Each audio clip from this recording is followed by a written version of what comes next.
One of the things that happens in the Ten Commandments is that the Ten Commandments are a statement of the consent of the governed.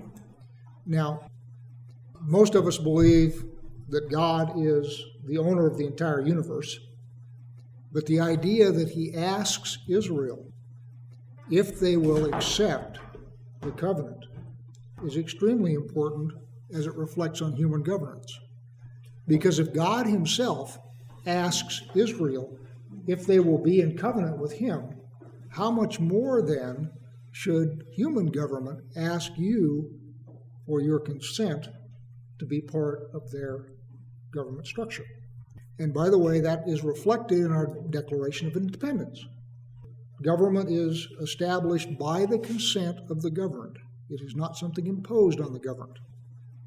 And that goes right back here to the Ten Commandments, because in Exodus 19, God says to Moses, go ask Israel if they will accept my covenant.